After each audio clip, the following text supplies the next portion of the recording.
To the uninitiated eye, the Badiad al-Sham is nothing more than a void.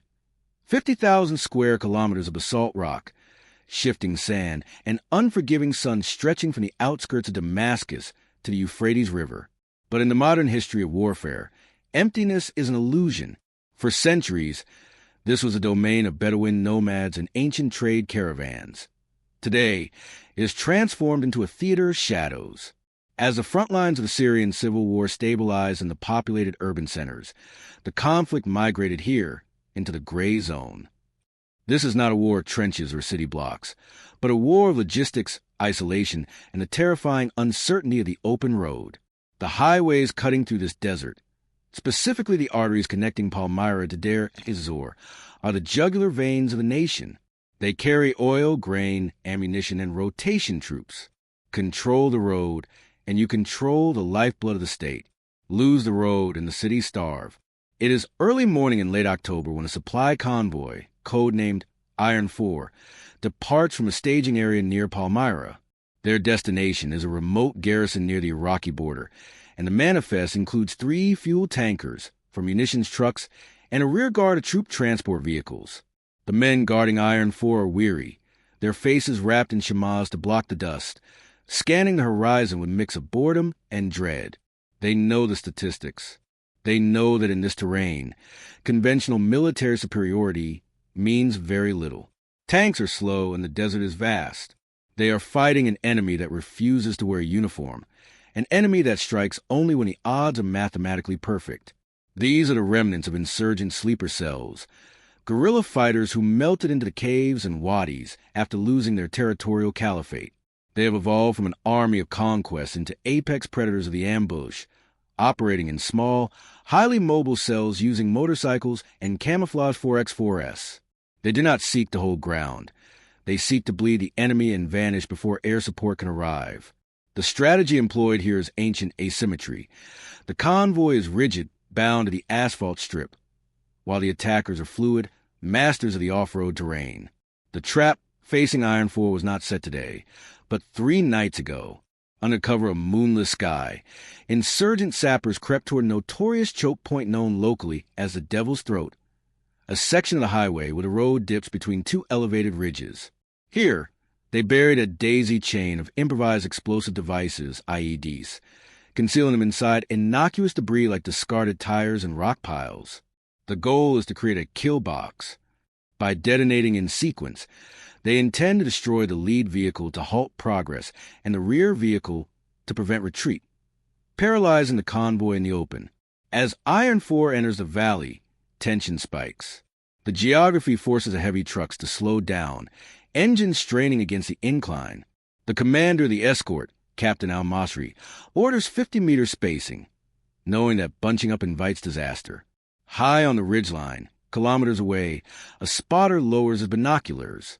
The waiting is the hardest part of the ambush, requiring the discipline to let the scout vehicles pass unharmed, so that the high-value fuel and ammo trucks enter the center of the kill zone. The ambient wind seems to drop, leaving a heavy silence. The lead armored vehicle passes a marker, a painted rock on the shoulder. An insurgent commander, hidden in the limestone, presses the transmit button on a commercial walkie-talkie. The physics of an ambush are dictated by the first 3 seconds. In those moments, order turns to chaos. The drivers are looking at the road, dreaming of the garrison, while the threat beneath them waits for the electronic signal that will tear the world apart.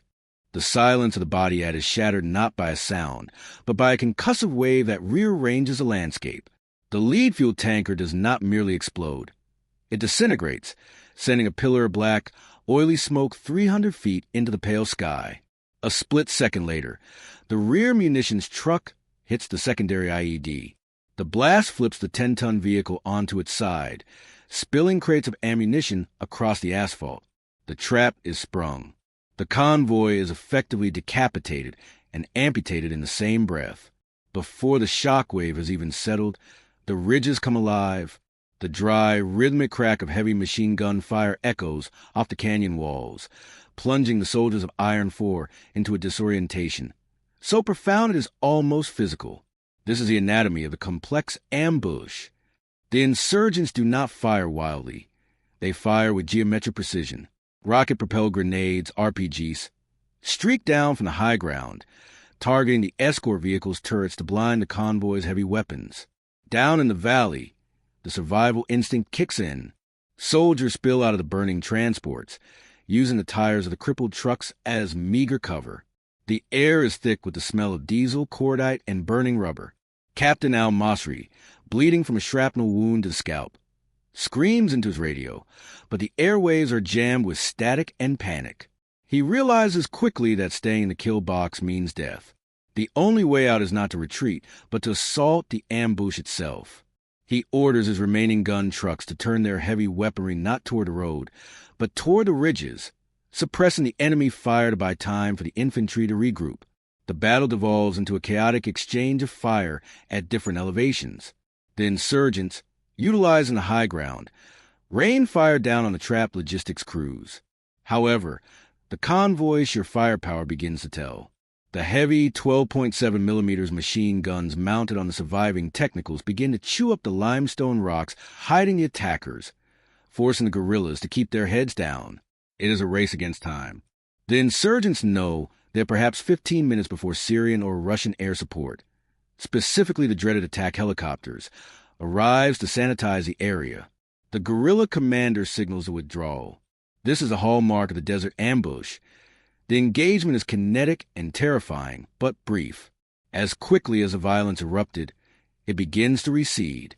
The attackers slip back into wadis, mounting their motorcycles and vanishing into the vast beige expanse, leaving the convoy to burn.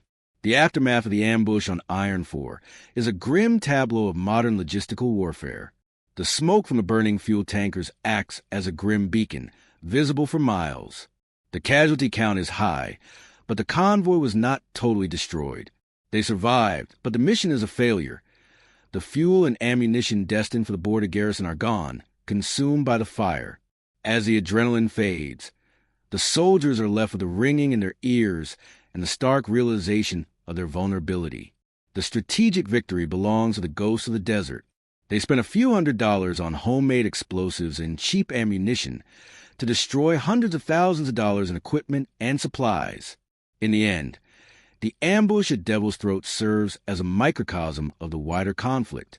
Maps and headquarters may show lines of control and liberated territories, but out here, in the silence of the Badiat al-Sham, the map is blank. The desert does not pick sides. It simply endures. As the survivors of Iron 4 wait for the medevac helicopters, watching the sun dip below the horizon, they know that the road ahead is just as dangerous as the road behind. The war is not ended. It has merely changed lanes, becoming a perpetual, grinding struggle where the only certainty is the ambush waiting in the shadow of the next rock.